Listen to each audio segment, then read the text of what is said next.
Okay, so welcome to Retech, and today we're going to take a look at another VIC-20, or rather it's a VIC-20 that is very different to what we know because it's a recreated VIC-20 from retro games. And if you've been following this, or maybe you already have one, there was a previous version called the Commodore 64, the C64, or the C64 Maxi as it's kind of become known. And my previous review is that I actually liked this machine. It was a great machine. It did everything that you wanted it to do, and it was a massive improvement on the 64 Mini. And you know, it was worthwhile buying, and it was worthwhile using as maybe an everyday machine, or maybe just an occasional let's have a bit of a nostalgic trip machine. Now, the VIC-20 version has just landed. It's been on pre-order for quite a while now, almost half a year or thereabouts, and it's just arrived, and it would be nice to take a look at it. Now, people might ask, why would you want one of these machines when you probably already have the C64 version? Well, there's a lot of reasons why you might to have one of these machines. It might be personal taste. It might be something that you did back in the 1980s when you had a VIC-20, then upgraded to a Commodore 64. Now, this is the other way round. You've already got a 64 and now you're getting a VIC-20. Maybe it was something that you need to fill that nostalgia hole from back in the 1980s to the current day. Maybe you're just interested in them and it's something you want to add to your collection. But is it a worthwhile machine? I don't know, but we'll have a look.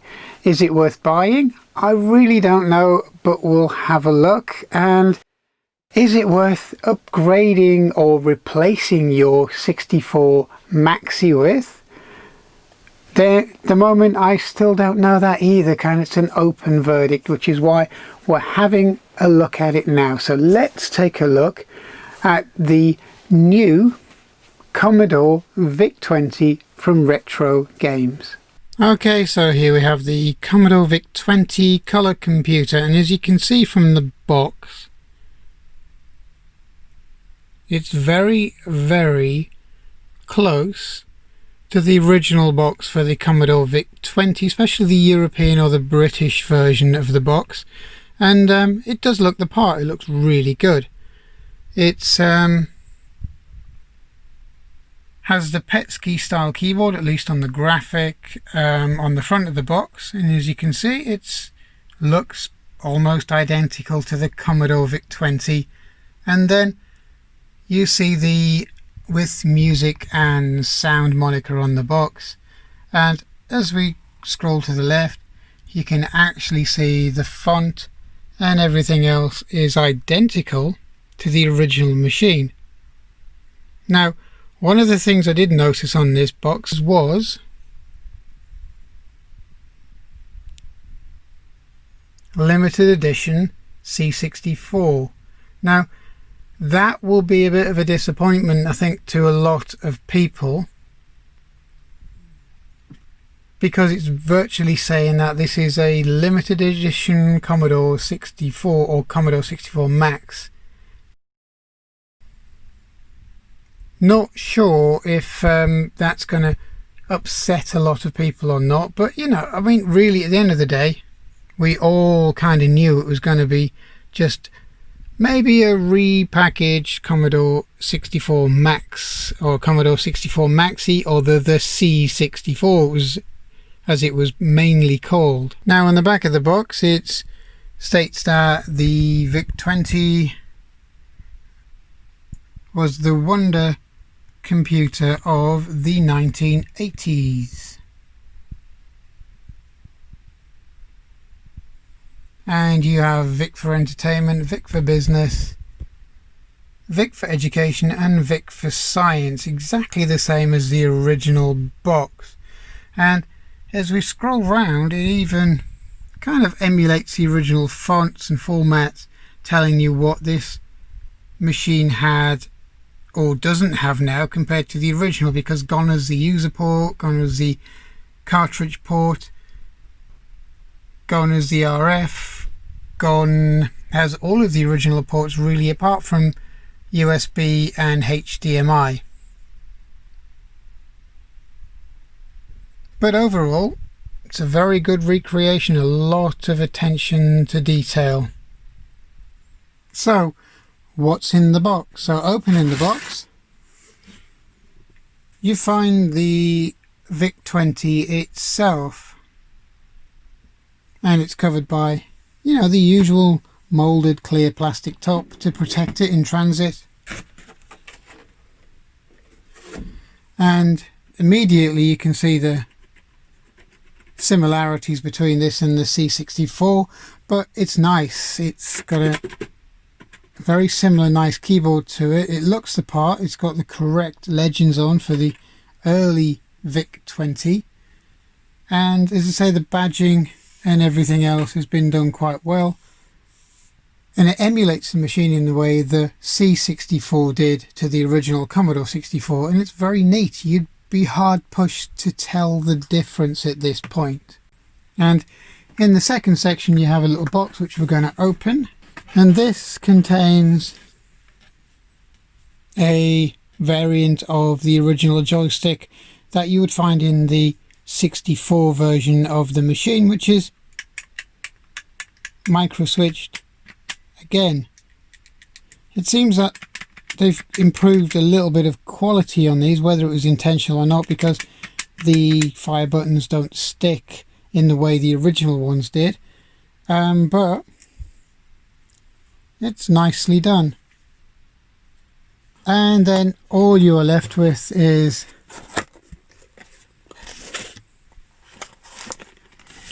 the power supply, which is just a standard USB style power supply and a HDMI cable.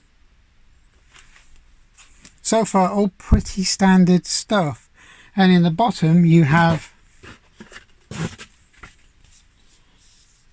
the VIC-20 quick guide, which is very similar to the Commodore version, the 64 version, and it's just a manual to kind of give you an idea of how to plug it in and so on.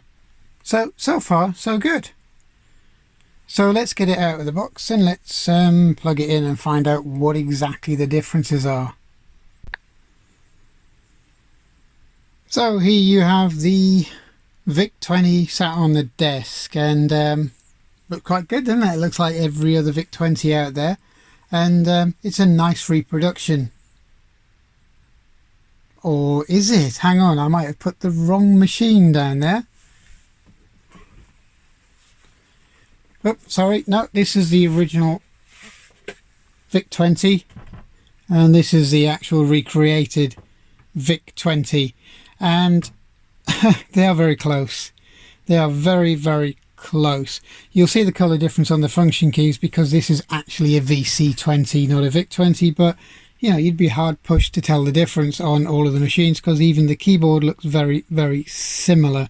Now, I'm guessing the color was styled on the VC20 rather than the VIC-20 that was used in the UK, because it was a slightly different color, and this one's actually not too far away at all. Not at all. And it's a very good recreation, even in kind of allowing for variance in lighting, etc. It's a very good color match. So now, putting this machine back into place, and you can see it's a nice quality item. The keyboard,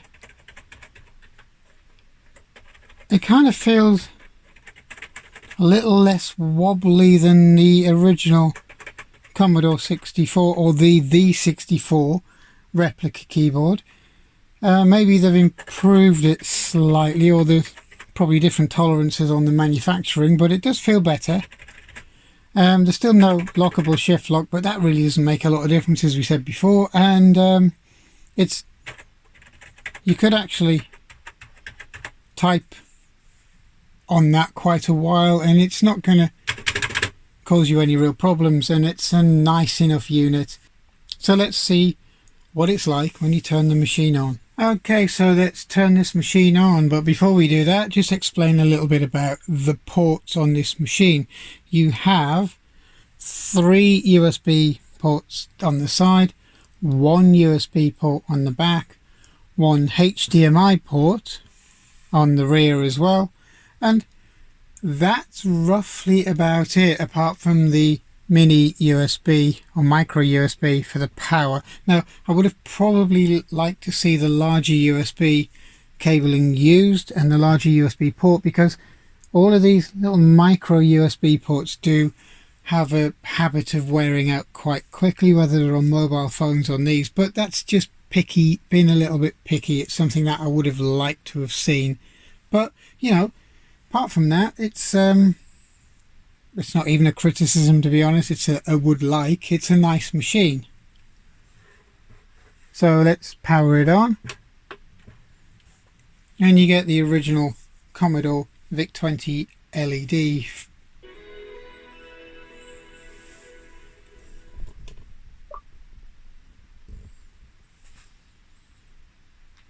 Okay, so the first thing you see is the select which language you do, and again you could do it all off of this little joystick here, so you'll have to forgive the clicking.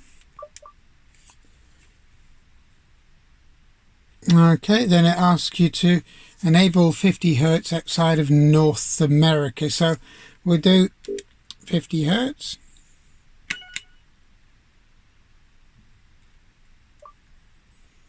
And then you've got a choice of classic or carousel.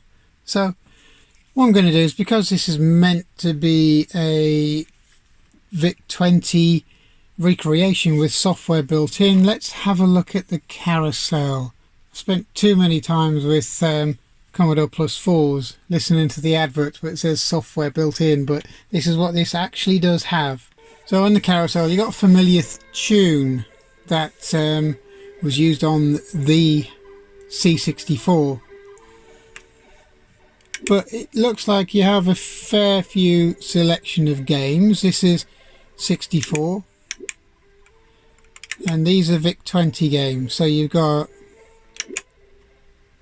Arcadia, then you got C64 versions, Bewitched, which is a VIC-20 version, another VIC-20 version, Blitzkrieg, 64 version Boulder Dash, VIC-20 version of Brainstorm, another C64 game, another VIC-20 game. So it alternates between C64 and VIC-20.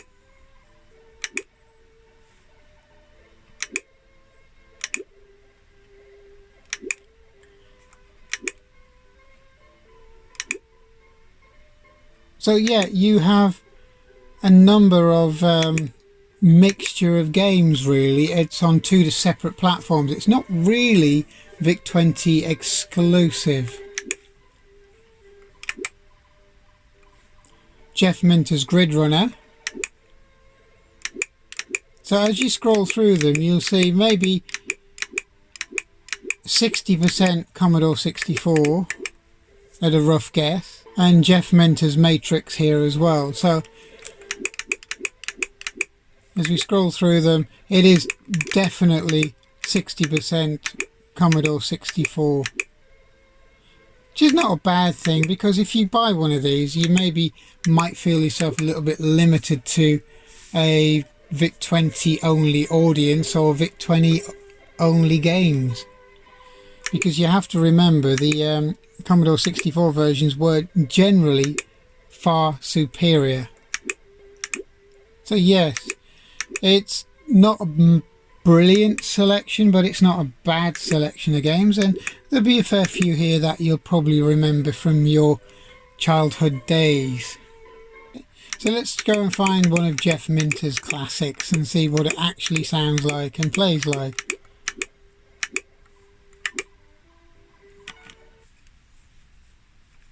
So this is Grid Runner. Let's see if it's the same as that I remember.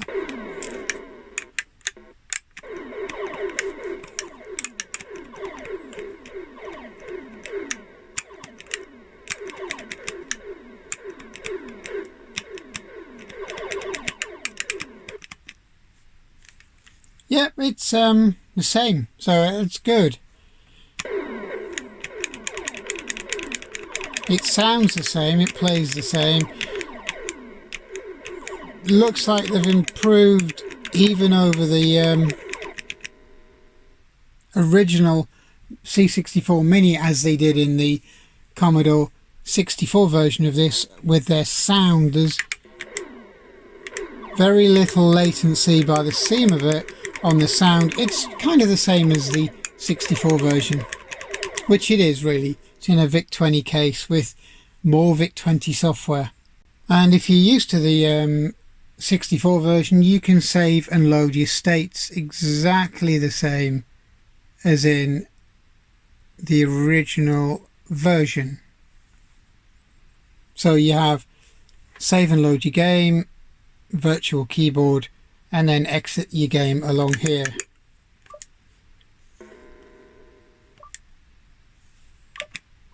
So yeah, it's good. It's very good. It's as good as the C64 Maxi. Okay, so then we come to device settings. You can select your computer model, VIC-20 PAL, Commodore 64 PAL if you're in the PAL regions, or NTSC. So we'll stay with VIC-20, and then you can select your boot mode. So this time we're going to select Classic, and it'll boot into Commodore VIC-20 mode, CBM Basic version 2, and it's massive VIC-20 characters on the screen. And again, you could have done this in the C64 Maxi, or the C64 as it was originally called, and it's very accurate.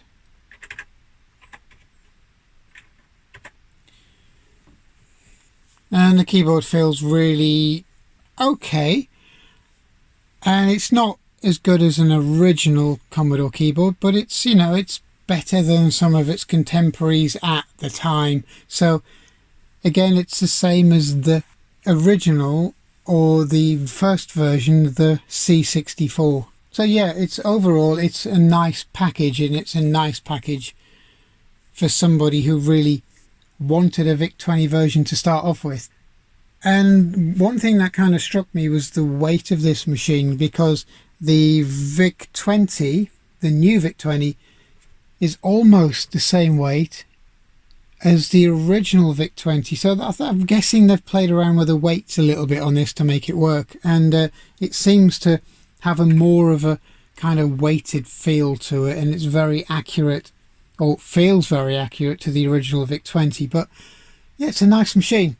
Whether you want to buy one, if you've got the C64 version or the C64 Maxi already, is up to you. It's debatable.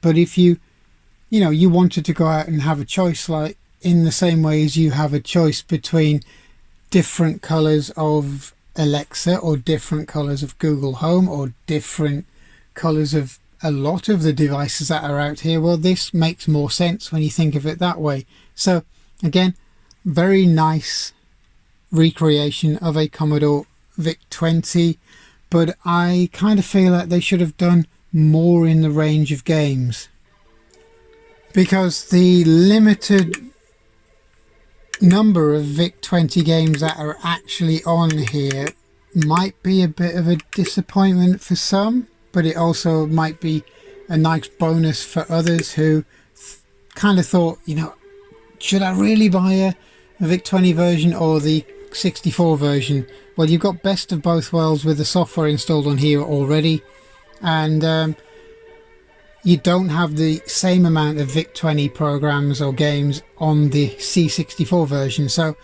it's kind of buy it for what you wanted. If you want a nostalgia trip for a VIC-20, buy the VIC-20 model. If you want a nostalgia trip for the Commodore 64, buy the C64 model. They're both really good recreations, and I'm sure there's going to be plenty of videos who are knocking the VIC-20, plenty of people who don't think it's worth the money or worth buying one and so on, but look at it from a point of view of choice and nostalgia, and whether you wanted a VIC-20, not the C64 originally. Okay, so we've had a look at the 64 in a previous video, and we I've now just had a look at the Commodore VIC-20 version, or this Commodore VIC-20, or the C VIC-20, or the VIC-20, and that's the recreated version of the original iconic Commodore machine.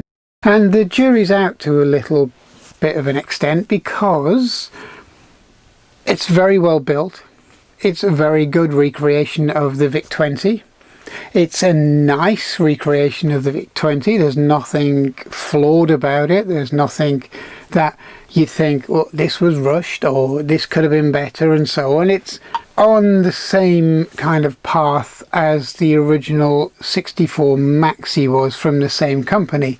And for that, it's absolutely brilliant. And you'd be hard pushed to tell the difference between an original VIC-20, especially the VC-20 in the colours that were kind of released in the German market, or an original VIC-20 for the UK market, although it's slightly darker in colour, but not enough to worry about. And this has made it a very, very accurate recreation.